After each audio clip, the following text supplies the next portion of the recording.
창세기 4장 1절에서 12절까지 말씀입니다. 우리 다 같이 일어나셔서 한 절씩 교독한 후에 마지막 12절 합독하겠습니다. 아담이 그의 아내 하와와 동침하매 하와가 임신하여 가인을 낳고 이르되 내가 여호와로 말미암아 등남하였다 하니라.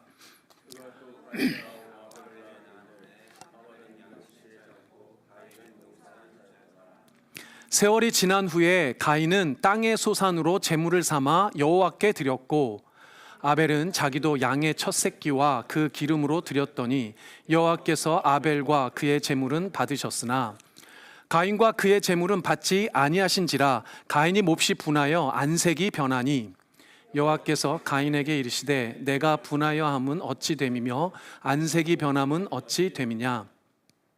내가 선을 행하면 어찌 낯을 들지 못하겠느냐. 선을 행하지 아니하면 죄가 문에 엎드려 있느니라. 죄가 너를 원하나 너는 죄를 다스릴지니라. 가인이 그의 아우 아벨에게 말하고 그들이 들에 있을 때에 가인이 그의 아우 아벨을 쳐 죽이니라. 여호와께서 가인에게 이르시되 내 아우 아벨이 어디 있느냐. 그가 이르되 내가 알지 못하나이다. 내가 내 아우를 지키는 자니이까. 이르시되 내가 무엇을 하였느냐. 내 아우의 핏소리가 땅에서부터 내게 호소하느니라. 땅이 그 입을 벌려 내 손에서부터 내 아우의 피를 받았은즉 내가 땅에서 저주를 받으리니 내가 밭을 갈아도 땅이 다시는 그 효력을 내게 주지 아니할 것이요 너는 땅에서 피하며 유리하는 자가 되리라. 아멘. 앉아주시기 바랍니다. 자, 잠깐 기도하고 말씀 전하겠습니다. 주님 감사합니다. 아버지, 이 시간 주님께서 우리 사랑하시는 귀한 우리 주의 자녀들 축복하시고 또 말씀의 자리 부르신 줄 믿습니다. 인생의 방황길에 있는 자들에게는 주의 말씀이 길이 되게 하시고 주의 복음의 빛이 어두워 혼란케 된 자들에게는 주의 말씀이 진리가 되게 하시며 몸과 마음이 신음하여 질병 가운데 고통받는 자라면 참된 생명의 말씀으로 주님께서 함께하여 주시옵소서. 특별히 낭망하고 좌절하는 영혼들이 있다면 주의 말씀으로 다시 한번 일으켜 세워 주셔서 이 시간 주로 말미암아 힘이 되게 하시고 소망이 되게 하시는 놀라운 은혜의 시간 될 수 있도록 역사하여 주시옵소서. 부족한 종의 모든 허물 가리시고 주의 영광만 드러내시길 간절히 소망하오며 예수님의 이름으로 기도드립니다. 아멘. 할렐루야. 다시 한번 인사 나누겠습니다. 사랑합니다. 축복합니다. 네, 사랑합니다. 축복합니다. 네, 좋습니다. 오늘은 이제 창세기 오늘 9번째 시간인가요? 이제 살인의 추억이라는 제목으로 말씀 나눌 텐데요. 살인의 추억이라는 제목이 영화 제목으로도 한동안 유행했었는데요. 여러분들 살인의 추억의 장소가 됐던 도시가 한국에 있는 그 경기도에 있는 화성이라는 도시입니다. 제 동생과 이제 어머님이 사시는 곳이 화성이어서 제가 사실 이제 병치료차 머물렀던 도시가 화성이거든요. 네, 살인의 추억이 있는 도시인데 동생이랑 이제 말을 좀 나누다 보니까 이제 잊혀졌대요. 많은 사람들이 이제 잊었다고 합니다. 지금 사실 화성시는 경기도에서 가장 지금 급속하게 발전하고 팽창하는 도시라고 하네요. 뭐 추억이라고 하면 보통 지난 시간에 대한 이야기인데, 그렇죠? 살인의 추억하면 좀 이제 좀 안 좋은 추억이죠. 이 시간 안 좋은 추억이 있다면 다 잊혀지고 좋은 추억, 그래서 절대로 잊지 말아야 될 추억은 남겨지는 시간이 되었으면 좋겠다라는 그런 바람으로 제목을 저렇게 잡았습니다. 물론 살인 사건이 또 들어있으니까 잡았지만 여러분들 하나님 안에 은혜를 누린다는 것은 하나님께서 우리 인생에 새기어 주신 좋은 기억들, 좋은 추억들을 계속 남겨가는 거예요. 근데 특별히 꼭 기억해야 되는 추억이 있어요. 살인의 추억이 아니겠죠? 그럼 무슨 추억일까를 오늘 같이 본문을 통해서 나누어 보도록 하겠습니다. 창세기 4장에 등장하는 이야기는 크게 굵직한, 특별히 전반부는 굵직한 두 가지 이야기가 있습니다. 다 가인과 아벨, 특별히 가인이라는 인물이 중심이 되고 있어요. 그래서 아담과 하와의 두 아들이죠. 첫째 아들인 가인, 둘째 아들인 아벨 사이에서 벌어진 두 가지 사건을 다루고 있습니다. 두 가지 사건, 첫 번째는 뭐죠? 하나님께 제사를 드리는 사건에 대한 이야기고, 두 번째는 형인 가인이 아벨을 살해한 살인 사건이 일어난 이야기입니다. 이 본문은 사실 많은 질문들이 나오고 또 질문에 대한 답을 찾기가 어려운 난제의 본문 중에 하나입니다. 여러분들이 가장 궁금해하는, 또 많은 사람들이 궁금해하는 두 가지 큰 질문이 뭐냐면, 첫 번째는 왜 하나님은 가인의 제사는 받지 않으셨는지예요. 아벨의 제사만 받으시고 왜 가인의 제사는 받지 않으셨는지에 대한 질문이 이제 많이 나오죠. 두 번째는 뭐냐면, 형인 가인이 동생인 아벨을 죽였어요. 도대체 왜 죽였을까? 이 살해 동기에 대한 부분을 많이 궁금해들 합니다. 오늘은 이 두 가지 질문에 대한 답을 좀 찾아갈 텐데, 중심 인물이 누구라고요? 가인이에요. 가인. 그러니까 악인인 가인을 중심으로 좀 쫓아가 보도록 하겠습니다. 오늘 본문 3절과 4절을 먼저 다시 한번 보겠습니다. 세월이 지난 후에 가인은 땅의 소산으로 제물을 삼아 여호와께 드렸고, 아벨은 자기도 양의 첫 새끼와 그 기름으로 드렸더니 여호와께서 아벨과 그의 제물은 받으셨으나 가인의 제물을 받지 않으셨죠. 자, 제사 사건의 이야기인데요, 한번 봅시다. 언뜻 보기에는 여러분들 왜 아벨의 제사만 받으시고 가인의 제사를 받지 않으셨는지에 대한 이유를 분명하게 찾기가 조금 어려워요. 본문에서 왜 안 받았다라는 이런 말이 없습니다. 사실 많은 신학자들이 역사적으로 왜 도대체 하나님은 가인의 제사는 안 받으시고 아벨의 제사만 받으셨는가에 대해서 근데 여러분들 하나도 안 궁금하시다는 표정이네요. 왜, 대단히 궁금해야 되는 건데. 근데 역사적으로 많은 신학자들이 궁금해했어요. 그래서 많이들 의견을 내놓았습니다. 그 의견들을 좀 종합해 보면 크게 한 세 가지로 수렴을 해볼 수가 있는데요. 첫 번째는 뭐냐면, 축산물, 아벨이 드린 축산물과 달리 농산물은 사람의 손을 거쳐서 인위적인 뭔가가 필요한 거기 때문에 하나님이 받지 않으셨다, 별로 좋아하지 않으셨다라고 생각하는 신학자들이 있었어요. 또 두 번째는 뭐가 있냐면, 아벨과 달리 가인은 첫 것으로 드리지 않았다는 거예요. 근데 제물은 첫 것으로 드려야 한다, 이게 아주 중요한 기준이다라고 이야기하는 또 학자들도 있었습니다. 이게 두 번째 의견이고요. 마지막 세 번째는 본문을 가만히 살펴보니까 아벨은 그 양의 기름진 것으로 제물을 드렸다. 그러니까 하나님께 드리는 제물은 기름진 것, 가장 좋은 어떤 것, 이것으로 드려야만 하나님이 받으신다라고 이야기하는 이런 학자들도 있었어요. 여러분들, 제사법이 나오는 이 성경의 가장 유명한 책이 뭐냐면 레위기라는 책입니다. 예를 들어서 레위기의 2장에 보면 실제로 소나 양을 화목제나 번제로 올려서 바칠 때 기름을 태워서 올려드려요. 이런 장면이 등장을 합니다. 자, 이렇게 보면 뭔가 다들 이유가 조금 있어 보여요. 그런데 이런 것들은 다 인간적인 추측에 불과해요. 특별히 성경의 전체적인 맥락에서 보면 조금 받아들이기 어렵습니다. 그 이유는 왜 그러냐면, 예컨대 똑같은 레위기 3장에 보면 제물이 양이나 소나 염소뿐만 아니라 모두 제물로 드릴 수 있냐면 소제라고 해서 농산물, 곡식으로도 하나님께 제사를 올려드릴 수 있었어요. 그러니까 곡식이니까 기름 이런 거 아무것도 상관없잖아요. 그러면 사실은 그 가인이 농산물로 제사를 올려드린다고 해서 문제될 게 전혀 없단 말이죠. 더 문제는 뭐냐면, 제물의 종류나 질이나 혹은 어떤 방식에 대해서 가인과 아벨의 시대 이전에 하나님께서 구체적으로 말씀하신 내용이 없어요. 여러분들, 레위기는 한참 나중에 수백 년, 수천 년 뒤에 하나님이 택하신 백성인 이스라엘과 맺어진 이스라엘 백성에게 준 제사법이지, 가인과 아벨 시대 이전에는 하나님께서 너희 제사 이렇게 드리라고 명시적으로 말씀에 기록된 게 있어요, 없어요? 없단 말이에요. 없으니까 사실은 오늘 성경 본문에서 준 정보만 가지고 그 이전 시대까지를 생각해 볼 때 제물의 어떤 종류라든가 제사의 방식 자체를 문제 삼으면 조금 성경의 맥락상 흐름상 별로 맞지 않는다는 거예요. 그러니까 여러분들, 성경을 해석할 때 여러 가지 기준들이 있고 방법들이 있지만, 성경을 해석할 때 아주 중요한 기준 하나를 여기서 배울 수가 있는데, 그게 뭐냐면 성경이 말한 만큼만 말하는 거예요. 성경이 말한 만큼까지만 가는 거예요.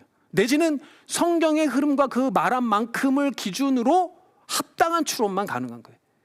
이게 종교개혁 이후에 개신교회는 아주 중요한 성경의 해석법입니다.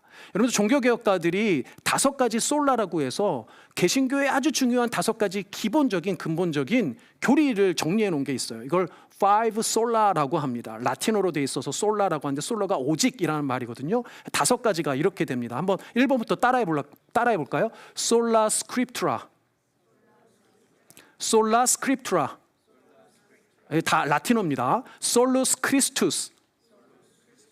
3번째는 솔라 피데. 4번째는 솔라 그라티아. 마지막 5번째는 솔리 데오 글로리아. 뭔가 좀 익숙한 것도 있죠. 첫 번째는 스크립투라는 이 성경의 말씀을 말합니다. 그러니까 오직 성경이에요. 첫 번째 기준이 오직 성경이에요. 두 번째는 오직 그리스도. 세 번째는 피데가 믿음입니다. 믿음. 그래서 오직 믿음. 4번째는 오직 은혜. 마지막 5번째는 뭐예요? 오직 하나님께 영광입니다. 이 5가지가 기독교의 우리 종교개혁을 위한 우리 개신교의 5가지 중요한 어떤 그 교리의 축이면서도 어떤 성경 해석에서도 아주 중요한 그 우리 신앙생활의 어떤 지침이 된다는 거죠. 근데 그 첫 번째가 뭐예요? 오직 성경, 솔라 스크립투라란 말이에요. 그러니까 성경을 해석할 때는 성경이 간 만큼만 가자 이런 내용입니다. 그래서 성경을 읽다가 난해한 부분이 나오면 너무 억측으로 인간적인 생각이나 인간적인 사상이나 혹은 어떤 인간의 어떤 의견들을 반영하지 말고 성경이 이야기하는 것만큼만 가라 이런 말씀이에요. 그러면 성경이 오늘 본문 이 제사에 대해서 무엇이라고 이야기하는지에 여기까지만 생각해 보자는 거죠. 그리고 보니까 오직 성경으로만 볼 때 이어지는 말씀에 보면 여러분들이 힌트를 좀 얻을 수 있다는 겁니다. 5절 보겠습니다. 가인과 그의 재물은 받지 아니하셨어요. 그러자 가인이 몹시 분하여 안색이 변하니 6절 여러분들 있습니다. 시작. 여호와께서 가인에게 이르시되 내가 분하여 함은 어찌 됨이며 안색이 변함은 어찌 됨이냐. 우리 7절 같이 읽습니다. 시작. 내가 선을 행하면 어찌 낯을 들지 못하겠느냐. 선을 행하지 아니하면 죄가 문에 엎드려 있느니라. 죄가 너를 원하나. 네, 그게 무슨 말씀입니까? 왜 안 받으셨는지에 대한 내용은 없고 다만 가인의 반응과 하나님과의 사이의 대화만 나오고 있어요. 특별히 하나님께 대한 태도를 우리가 확인을 할 수가 있습니다. 이게 무슨 말이냐면 가인은 하나님이 자기의 재물을 받지 않은 데 대해서 어떤 반응을 보여요? 엄청 화를 내요. 엄청 화를 내죠. 그리고 그 화를 내는 가인에게 하나님이 뭐라고 반응을 하시냐면 네가 선이 아닌 죄, 곧 악을 행하였다고 질타를 합니다. 자, 이게 도대체 뭔 얘기를 하고 있는 걸까요? 이 둘이 지금. 이 얘기는 마치 이런 거예요. 여러분들 예를 들면 갈비집이 있다고 합시다. 갈비집. 식사 안 하시면 죄송합니다. 네. 이제 그 가격이 싸기로 소문난 갈비집이 있다고 해요. 자, 그런데 딱 가서 보니까 가게도 그럴싸하게 생기고, 뭐 이렇게 식당도 그럴싸하게 생기고 고기도 아주 제법 모양이 잘 나왔어요. 양념도 뭐 제법 그럴싸해요. 막 구웠어요. 구워서 딱 입에 넣었는데 고기가 너무 질겨. 너무 질기고 막 안 삼켜져요. 뭐 그럴 때 있잖아요. 그렇죠? 근데 고기 질도 그렇지만 여러분들 고기가 싸도요. 같은 질의 고기여도요. 이걸 어떻게 손질하고 어떻게 사람 손을 거치면 먹을만 합니다. 그렇죠, 여러분? 목사님 어떻게 이렇게 잘하시냐고요? 제 첫 번째 아르바이트 했던 데가 가든이었어요. 또 가든 이러니까 정원에서 일하셨나요? 아니면 한국의 그 고깃집을 가든이라고 합니다. 제가 처음 일했던 그 곳이 고등학교 마치자마자 가든에서 일해서 고기를 어떻게 손질하는지 제가 다 봤거든요. 그러니까 똑같은 값으로 들여와도 어떻게 손질하느냐, 어떻게 정성을 들이느냐에 따라 다르더란 말이에요. 손님이 왜 안 삼켜지니까 항의를 해요? 그러면 고깃집 주인이 뭐라고 해야 됩니까? 정상적으로 치면 아이 뭐 죄송합니다 뭐 이렇게 해야 될 거 아니에요. 근데 고깃집 주인이 오히려 화를 내고 썽을 냅니다. 야, 이 가격에 이런 고기를 어디서 만나냐고. 그러니까 주인이 고기를 팔면서 정작 그 고기를 먹을 손님의 반응과 손님에 대해서는 관심이 없는 거예요. 손님에 대한 배려는 없는 거예요. 그냥 자기 본인 할 일 다 했다 이거예요. 본인 할 일 다 했다. 나는 다 했어. 나는 다 했는데 네가 왜 불만이야? 이런 겁니다. 무슨 말인지 이해되세요? 그러니까 일을 할 때 겉모양은 그럴싸하게 한 것 같아. 끝나고 나니 그런 경우 있잖아요. 한 것 같아. 근데 실상 내용은 그렇지 않다는 거예요. 가인의 제사가 지금 딱 그런 제사입니다. 제사의 겉모양은 대충 갖추었는지 몰라요. 그러나 그 제사에 담겨야 하는 마음, 곧 제사를 드리는 대상, 제사를 받는 대상인 하나님에 대한 진실한 마음이 결여가 되었다. 고깃집 주인이 정말 손님을 생각하고 배려해서 음식을 장만했다면 서로 값싼 고기더라도 그렇게 대하지 않았을 거라는 거죠. 오히려 죄송하다고 이야기하고 뭔가 이 손님을 위해서 배려를 했을 거란 말입니다. 오히려 하나님께 무엇이 잘못되었는지, 무엇을 원하시는지 겸손히 물어보는 게 가인의 태도였어야만 한다는 거예요. 그 제사에 진짜 마음이 담겼고 하나님이 어떤 하나님인지에 대한 온전한 믿음이 있었다면 말이죠. 그런데 오히려 하나님께 화를 내는 가인의 태도는, 그 태도를 두고 하나님이 지금 선이 아닌 악이고 너의 제사는 진실한 제사가 아니라 헛된 제사였다라고 말씀을 하시는 거예요. 제사를 드리는 이유가 곧 하나님에 대한 온전한 믿음, 하나님을 참된 신으로서 믿는 바른 믿음에 근거하지 않았다라는 것을 우리가 암시적으로 알 수 있다는 겁니다. 그리고 실제로 신약에서 가인과 아벨의 제사를 그렇게 평가를 해요. 여러분들 신약 성경에서 가인과 아벨에 대한 이야기가 등장하는 곳이 총 3군데이거든요. 히브리서하고 요한일서하고 그다음에 마태복음에 등장을 합니다. 그중에 히브리서의 말씀에 보면 히브리서 11장 4절에 이렇게 됩니다. 믿음으로 아벨은 가인보다 더 나은 제사를 하나님께 드림으로 의로운 자라 하시는 증거를 얻었으니. 무엇으로 드렸어요? 믿음으로. 여러분들 히브리서 11장은 믿음장으로 유명하잖아요. 믿음으로 하나님을 섬겼던 사람들에 대한 이야기가 거기에 등장합니다. 근데 가인이 아닌 아벨의 제사를 받으신 이유는 아벨의 무엇을 보시고? 믿음을 보셨다는 거예요. 여러분들 이 말씀을 통해서 여러분들이 드리는 여러분들의 예배에 대해서도 다시 한번 생각해 보셔야 해요. 여러분들 예배의 형식이 중요합니까? 중요하지 않습니까? 이렇게 얘기하면 꼭 형식 안 중요하다고 얘기할 것 같은데, 여러분들 물컵이 있어야 물을 담듯 형식도 중요해요. 예배의 형식도 중요하지 않은 것 아닙니다. 예배의 본질이 중요하지만 본질을 잘 담아낼 수단과 도구로서 여러분들 예배의 형식도 중요해요. 그런데 아벨은요, 원래 목축하는 사람이었어요. 그러니 축산물로 제사를 드리는 것 당연하죠. 가인은 원래 농부였어요. 그러니 농산물로 예배를 드리는 것 당연합니다. 모양은 그러니 좀 다를 수 있고 제물은 조금 다를 수 있어요. 그럼에도 불구하고 예배에 진짜 중요한 것은 그 사람의 마음이 어떻냐는 거예요. 여러분들 예배를 드리러 오는 사람의 직업이, 신분이, 그 사람의 어떤 외형적인 조건이, 이런 게 예배의 참된 기준이냔 말이죠. 예를 들어서 지금과 같으면 헌금이 예물이고 제물이라고 칩시다. 여러분들 11조라고 얘기하면 한 달에 100만 불 버는, 100만 불, 한 달에 100만 불, 아이고야, 생각만 해도 좋으시겠어요? 자, 어쨌든 크게 높시다. 한 달에 100만 불 벌면 10만 불 헌금하는 거고, 10만 불 버는 사람은 10,000불 하는 거고, 10,000불 버는 사람은 1,000불 하는 거고, 1,000불 하는 사람은 100불 하는 거, 이런 거잖아요. 이건 다 어떤 거예요? 그러니까 절대적인 게 아니고 상대적인 거예요. 이건 사람마다 다르다는 거예요. 그 사람이 어떤 상황에 있는지, 어떤 조건에 있는지마다 하나님은 절대적으로 어떤 기준이 있다라는 게 아닙니다. 그런 것보다 더 중요한 건 내가 믿는 하나님이 어떤 하나님인지에 대한 온전한 믿음을 갖고 드리는 예배가 중요하다는 거예요. 그러니 사실상 하나님이 받으시는 예배는 어떤 예배입니까? 요한복음 4장에 사마리아 여인에게 예수님이 가르쳐 주신 대로 영과 진리로 드리는 예배예요. 사도 바울이 로마서에서 가르쳐주고 권면한 대로 어떤 썩어져 이미 죽어버린 그런 재물이나 예물이 아니고 살아있는 여러분들의 삶의 예배를 드리는 게 하나님이 받으시는 예배란 말이에요. 그 예배를 여러분들 하나님이 받으시는 줄 믿습니다.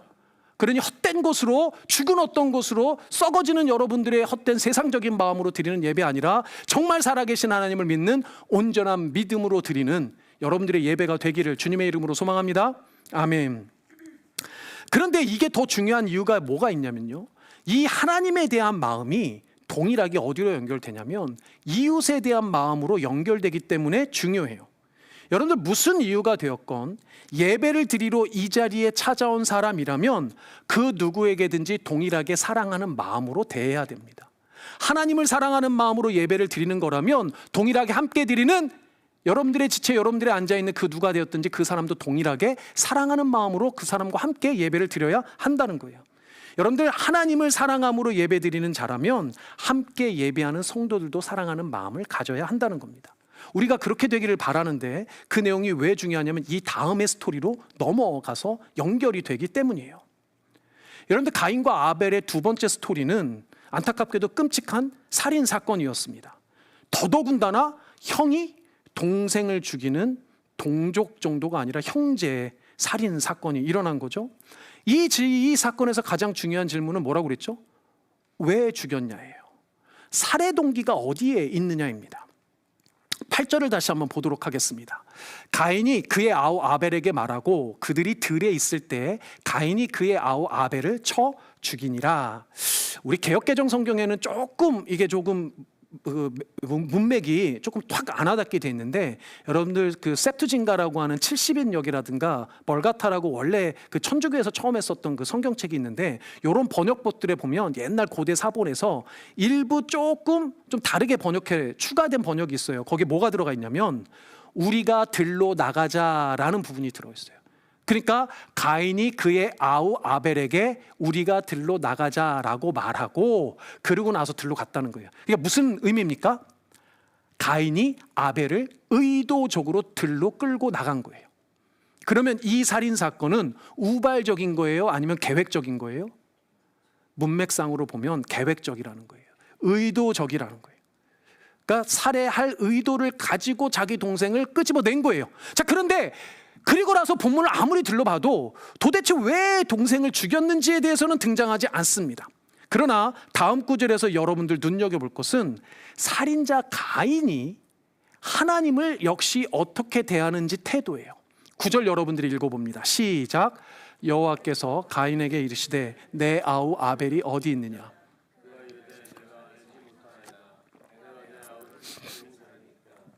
자, 가인이 아벨을 살해한 직후에 하나님이 가인에게 찾아와 묻습니다. 야, 네 아우 도대체 어디에 갔니? 라고 물어보세요. 자, 여러분들 당연한 얘기지만 하나님이 진짜 아우인 아벨이 어디 있는지 몰라서 물으시는 거예요?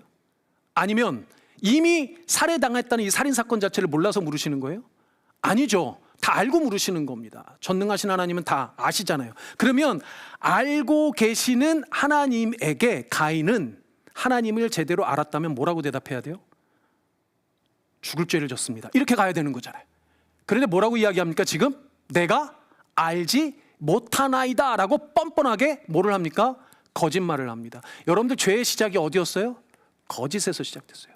가인은 통일하게 그 거짓의 죄를 답습하고 있습니다. 더 중요한 것은 지금 가인은 자기가 지금 대화하고 있는 하나님이란 분이 어떤 분인지를 지금 알고 있는 것 같아요? 모르고 있는 것 같아요? 저러고 대답하는 거 보니까 잘 모르고 있는 것 같아요. 게다가 그 다음에 뭐라고 이어서 뭐라고 합니까? 내가 내 아우를 지키는 자니까. 이걸요 이렇게 읽으면 안 돼요. 뭐라고 읽어야 돼요? 가인은 딱 지금 이렇게 얘기하고 있는 겁니다. 아니 내가 내 아우를 지키는 자입니까? 라고 눈을 지금 치켜뜨고 하나님한테 대드는 거예요. 왜 나한테 물어봐요? 내가 어떻게 알아요? 하나님 도대체 뭐 나를 이렇게 이야기하는 거예요. 무슨 말인지 아시겠어요? 그러면 지금 가인이 하나님이란 분을 어떻게 생각하고 있냐는 거죠. 오늘 강조하고 싶은 부분은 이겁니다. 가인은 하나님이 어떤 분인지를 사실상 알고 있어야만 해요. 가인은 하나님이 어떤 분인지를 반드시 알고 있어야 돼요. 왜 그럴까요? 그 이유를 살피려면 오늘 스토리가 처음에 어디서부터 시작됐는지를 봐야 합니다. 1절에서 3절까지 보겠습니다. 아담이 그의 아내 하와와 동침하매 하와가 임신하여 가인을 낳고 이르되 내가 여호와로 말미암아 등남하였다 하니라. 그가 또 가인의 아우 아벨을 낳았는데 아벨은 양치는 자였고 가인은 농사하는 자였더라. 자, 아담과 하와의 아들들로 가인과 아벨이 태어나고 각각 어떤 직업을 가졌는지 다 설명을 일단 배경을 얘기해 줬죠. 자, 그리고 3절이 뭐라고 합니까? 3절 같이 읽어봅니다. 시작. 세월이 지난 후에 가인은 땅의 소산으로 제물을 삼아 여호와께 드렸고. 저기서 여러분들이 주목해야 되는 부분은 세월이 지난 후예요. 세월이 지난 후. 여러분들 아담과 하와가 가인과 아벨을 낳고 그들이 장성하여 농사짓고 양 돼지 소 키우고 이렇게 다 할 동안 그 세월 동안 이들이 누구와 함께 있었어요? 아담과 하와와 한 가족을 이루고 있었어요. 네 식구였어요. 뭐 더 있는지 모르겠지만 하여튼 네 식구였어요. 네 식구가 함께 살고 있었단 말이죠. 이 네 가족이 그 세월 동안 어떤 일들이 있었을까요? 물론 성경에 구체적으로 명시는 안 돼 있지만 우리가 아주 합리적으로 추론해 볼 수는 있어요. 최소한 가인과 아벨이 갑자기 제사를 드린 건 아닐 겁니다. 그렇죠? 적어도 에덴 동산에서 추방당한 이후에 아담은 그가 먼저 가인 이전에 땅을 경작하는 농부였어요. 그러면 에덴을 떠난 이후에는 아담과 하와도 누구에게? 하나님에게 제사 비스무리한 것을 드렸을 가능성이 아주 높습니다. 적어도 그게 아니라면 가인과 아벨에게 야 너희 하나님이 하나님에게 제사를 드려야 돼 라고 얘기하지 않았겠어요? 여러분들 자녀들 중에 여러분들 자녀가 먼저 알아서 교회 오는 게 아니라 여러분들 대부분 자녀들 다 어떻게 교회 옵니까? 엄마 아빠가 교회 가야 된다고, 어떻게 예배 드려야 된다, 어떻게 옷 입어야 된다, 가면 뭐야? 여러분 가르쳐 똑같다는 겁니다. 가인과 아벨은 모태신앙이었어요. 자기 부모의 손에 이끌려서 하나님 앞에 왔단 말이에요. 그럼 하나님 앞에 어떻게 제사를 드려야 되는지, 하나님이 어떤 분인지 뭐 이런 거 얘기하지 않았겠냐는, 추억을 되뇌이지 않았겠냔 말이죠. 아담과 하와가 아들인 가인과 아벨을 앉혀놓고 무슨 얘기를 했을까요? 그런 얘기 하지 않았겠어요? 에덴 동산에서 하나님과 어떤 일들이 있었는지. 아담은 이런 얘기 했을 것 같아요. 야 내가 있잖아, 라떼는 말이야 이거랑 비슷하게 내가 저기 너희들 보는 동물들 이름 내가 다 줬어, 뭐 이렇게 얘기하지 않았겠어요? 이런 얘기도 할 수 있었을 것 같아요. 그 엄마가 없는 몰래 가인과 아벨에게 야 네 엄마가 뱀의 유혹에만 넘어가지 않았어도 내가 이 모양 이 꼴로 살지 않았을 텐데 뭐 이런 얘기 뭐 하지 않았을까요? 그리고 이들이 분명히 누구에 대해서 반드시 얘기했을 거라는 건 확실해요. 하나님에 대해서 얘기했을 거라는 건 너무너무나도 확실하단 말이에요. 특별히 하나님에 대해서 아담과 하와가 가인과 아벨에게 전해주었을 가장 중요한 내용은 무엇이었을까요? 절대 잊어서는 안 될 추억, 절대 잊어서는 안 될 기억이 무엇이었을까요? 아담과 하와가 범했던 죄에 대한 추억, 그 죄에 대해서 하나님께서 어떤 징계를 내리셨는지에 대한 추억 얘기해 주시지 않았겠어요? 근데 여러분들 지난 시간에 돌이켜보면 하나님께서 아담과 하와에게 내린 징계는 어떤 징계들이었습니까? 다 죽이기 위한 징계가 아니고 살리기 위한 징계였고, 죽음의 추억이 아니고 생명에 대한 추억이었어요. 모든 산자의 어머니가 된 하와, 모든 산자를 살리기 위한, 먹여 살리기 위한 사명을 여전히 이어받았던 아담.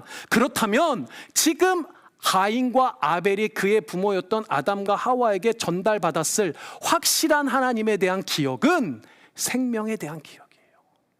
하나님이 얼마나 생명을 소중하게 여기시는지, 죽어야 되는 생명조차도 살리시길 원하시는 하나님에 대해서 이야기해 주시지 않았겠냐는 거죠.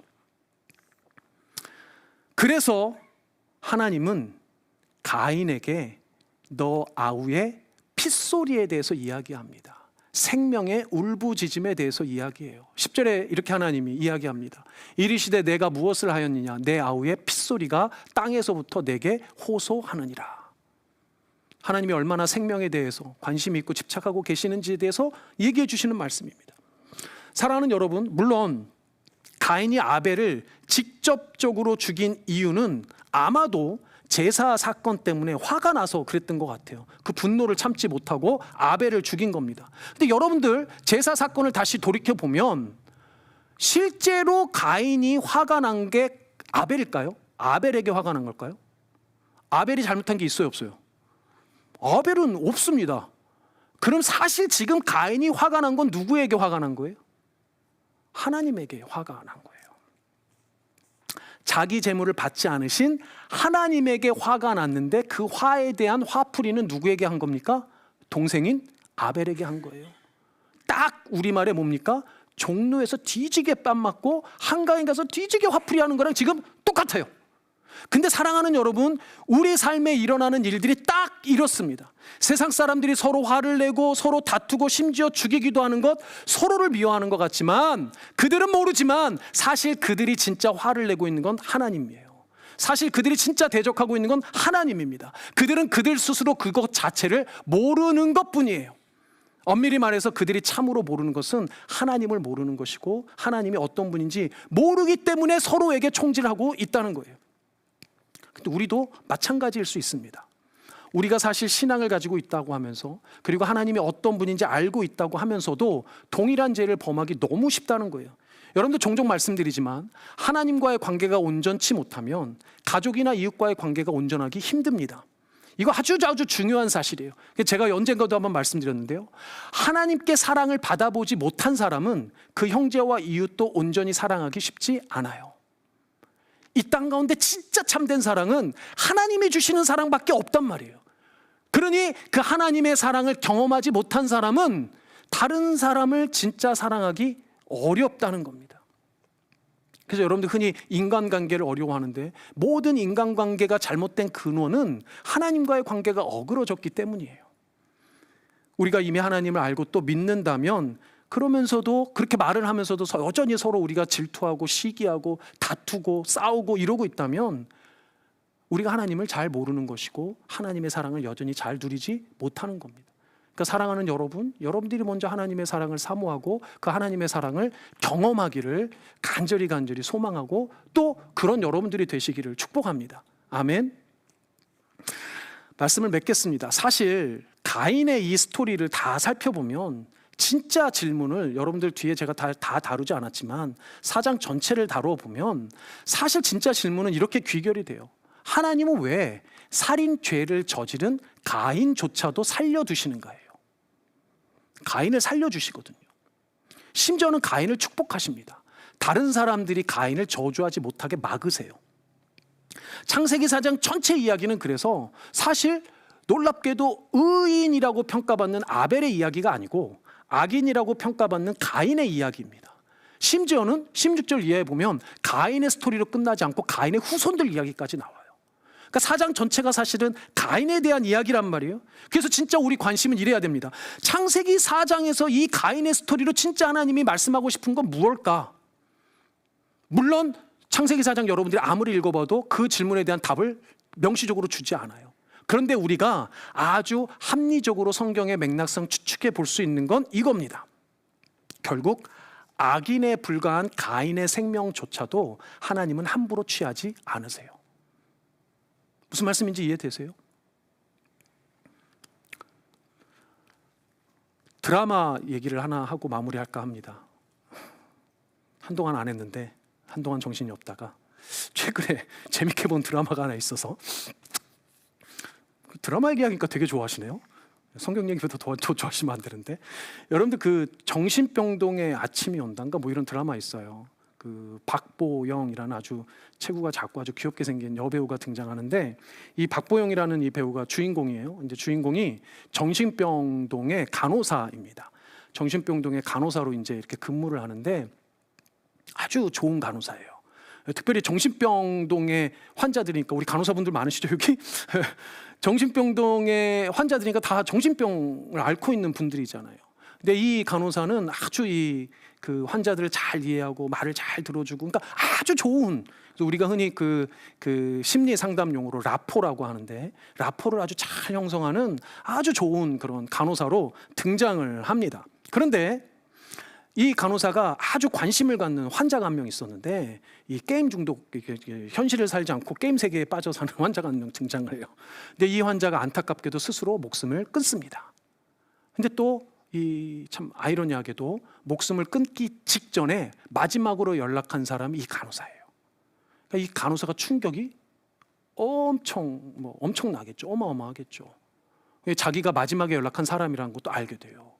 그러니까 이 스트레스와 이 중압감을 이기지 못하고 정신병동의 간호사인 이 주인공이 정신병에 걸려요. 그래서 깊은 우울증에 빠집니다. 그러니까 깊은 우울증에 빠지는 것으로 멈추지 않고 이 간호사가 심지어 정신병원에 입원을 해요. 그래서 보호병동에 입원까지 해서 우울증 치료를 받습니다. 다행히도 치료를 잘 받아서 이제 그 의사가 퇴원해도 괜찮겠습니다. 일상으로 돌아가셔도 괜찮아요. 이제 회복을 하고 이제 그 퇴원을 했습니다. 자, 그런데 아이러니는 이거예요. 정신병동 간호사의 일상이 뭐예요? 정신병동의 간호사가 일상이잖아요. 그러니까 다시 돌아가야 되는 일상이 정신병을 앓고 있는 환자들을 다시 마주해야 되는 간호사의 일인 거예요. 여기서 문제가 생깁니다. 왜 문제가 생기냐면, 자기가 정신병을 앓았다라는 이 일을 자기가 간호사로 일하는 그 간호병동에 알려져 버려요. 보호자가 알게 돼요. 그러니까 보호자가 대뜸 뭐라고 생각하는 거예요? 정신병자에게 내 아이를 맡길 수 없다, 뭐 내 형제를, 내 가족을 맡길 수 없다, 뭐 논리가 이렇게 가버린 겁니다. 그러니까 이제 한 사람 두 사람씩 갖고 막 항의하고 뭐 건의하고 뭐 이러다가 급기야는 일이 커져가지고 보호자들이 단체로 몰려 나갔고 병원 앞에서 피켓 들고 그 간호사 막 해고하라고 막 난리가 났어요. 얼마나 힘들겠습니까? 그 어려운 상황 가운데. 뭐 여튼 얘기하면 너무 기니까 뭐 관심 있는 분들은 보시고 드라마 잘 만들었더라고요. 근데 이 일이 어떻게 해결되느냐면, 이 정신병동의 그 간호사 병동의 수간호사라고 하죠. 제일 선임 간호사가 이 그 환자 보호자들에게 이런 말로 설득을 합니다. 뭐라고 말하냐면 이렇게 말해요. 보호자분들, 여러분들의 형제, 자매, 자녀들인 환자들도 치료를 마치고 일상으로 복귀하면 원래 자리로 돌아갈 겁니다. 그 자리에서 지금 이 간호사가 받고 있는 오해와 항의를 받는다면 여러분들 마음은 어떨 것 같습니까? 라고 물어보는 거예요. 무슨 말인지 이해돼요? 그 자리가 꼭 정신병동의 간호사가 아니더라도 여러분들 직장의 자리를 한번 생각해 보시란 말이죠. 여러분들이 간호사이신 분들이, 아니 저 사람이 간호사인데 정신병자였대. 뭐 학교 교사 계신데, 학교 교사인데 정신병자래. 뭐 여러분들 그 일상으로 돌아가면 일상에서 그 사람들의 손가락질과 그 사람들의 비난을 받아내기가 쉬울까요? 알려진다면? 그게 쉽지 않죠. 이게 실제로 세상에서 일어나는 일들입니다. 그러니까 이 줄이 한 가지, 내가 정신병을 알았다라는 이 한 가지가 이미 완치가 되고 일상으로 복귀 가능하다라고 전문가가 이야기했음에도 불구하고 그 사회적인 시선을 받아내기가 너무 힘들다는 거죠. 그런 사회적 현실을 고발하는 내용이 이 드라마에 담겨져 있다는 겁니다. 근데 여러분, 우리도 똑같다는 거예요. 우리는 가인보다 나아요? 아니라는 겁니다. 우리도 동일한 죄인이었고 하나님의 오직 그 은혜로 구원받은 그 사랑을 경험한 경험자일 뿐이에요. 그럼에도 불구하고 우리가 다른 사람의 죄를 두고, 다른 사람의 불완전함을 두고, 다른 사람의 나와 다른 점들을 두고, 너는 이래서, 너는 이런 죄를 지어서, 너는 이래서, 너는 이렇게 우리가 비판할 수 있냐는 거죠. 다른 사람의 불완전함에 대해서 우리가 비판하거나 탓할 수 없다는 겁니다. 오히려 우리 서로, 우리도 그 죄인임을, 나도 그 죄인임을 알고 그 죄로부터 구원받은 은혜를 안다면 다른 사람을 동일한 선상에서 그 은혜 가운데 초대할 수 있는 넉넉함이 있어야 되고, 그 사랑으로 보듬어 안을 수 있는 넉넉함이 있어야 한다는 거예요. 여러분들 가족이나 이웃 가운데 여러분을 속상하게 하고 마음 아프게 하는 사람이 혹시 있습니까? 그렇다면 여러분, 지금 이 본문의 가인과 같지 않게 하나님과 같이 더 사랑하는 마음으로, 더 배려하는 마음으로 품어줘야 한다는 거예요. 그럼 분명히 어느 순간 하나님께서 그 영혼에게도 역사하시리라 믿습니다. 사랑하는 여러분, 오늘 말씀을 분명히 기억하시고 여러분들이 반드시 마음속에 깊이 남겨둬야 될 추억, 기억은 뭐예요? 살인에 대한 추억과 기억이 아니고 생명에 대한, 그리고 여러분들 하나님께 받은 그 사랑에 대한 기억이어야만 한다는 겁니다. 그래서 그런 소중한 구원의 추억, 생명의 기억, 사랑의 기억들을 남겨두시고 여러분들 삶의 자리에 그 사랑을 실천하시는 여러분들 되시기를 주님의 이름으로 축복합니다. 아멘. 우리 찬양 같이 할까요? 우리 아까 전에 불렀던 주만 바라볼지라 라는 찬양인데요, 이 찬양의 가사는 면면이 우리가 얼마나 많은 하나님의 사랑을 받았는지에 대한 가사의 내용들입니다. 여러분들 잘 한번 찬양하시면서 여러분들이 받은 사랑을 다시 한번 기억하는 시간 되시길 바랍니다. 우리 한번 부르겠습니다.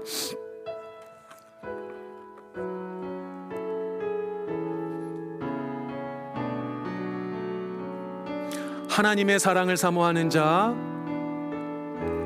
하나님의 사랑을 하나님의 평안을 바라보는 자, 하나님의 평안, 너의 모든 것 창조하신 우리 주님이 너의 모든 것 창조하신 너를 얼마나 사랑하시는지, 너를 얼마나 사랑하시. 아멘. 하나님께 찬양과 하나님께 찬양과 경배하는 자, 하나님의 선하심을 닮아가는 자, 너의 모든 것 창조하신 우리 주님이 너를 자녀 삼에 믿으시길 바랍니다. 하나님 사랑의 눈으로, 하나님 사랑의 눈으로 너를 어느 때나 바라보시고, 아멘. 하나님 인자한 귀로서 언제나 너에게 기울이시니 어두움에 밝은 빛을 비춰주시고 너의 작은 신임에도 응답하시니 너는 어느 곳에 있든지 주를 향하고 주만 바라볼지라, 주만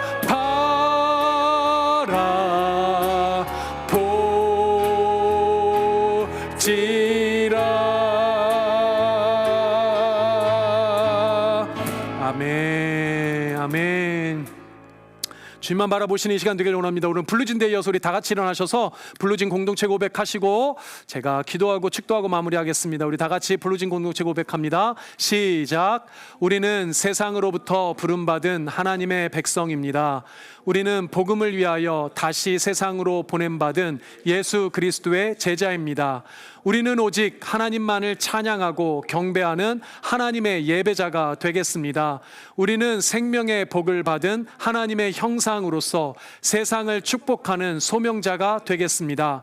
우리는 하나님 말씀의 빛된 복음으로 세상을 밝히는 전도자가 되겠습니다. 우리는 행함과 진실함으로 교회와 이웃을 섬기는 화목제가 되겠습니다. 그리하여 하나님 나라가 임하며 하나님께만 영광을 돌리는 주님의 공동체가 되겠습니다. 아멘. 기도하겠습니다. 우리를 살리신 아버지, 감사합니다.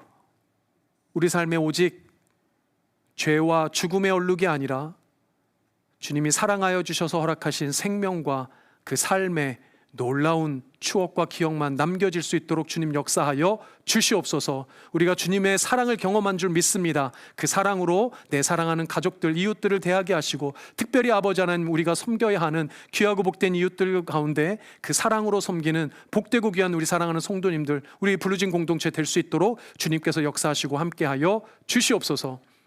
지금은 우리를 구원하여 주신 예수 그리스도의 은혜와 아버지 하나님의 그 놀라우신 사랑과 성령 하나님의 교통하심이 지금 주 앞에 머리 숙여 경배하며 주께서 주신 그 사랑을 경험한 자로 이 땅 가운데 그 사랑을 실천하고 나누기를 소망하고 작정하는 우리 사랑하고 살아오는 블루진 한인교회 모든 성도님들의 머리 위에와 이들의 가정과 일생 위에 먼 타지에 나가 있는 가족들에게까지 지금으로부터 영원토록 함께 있을지어다. 아멘.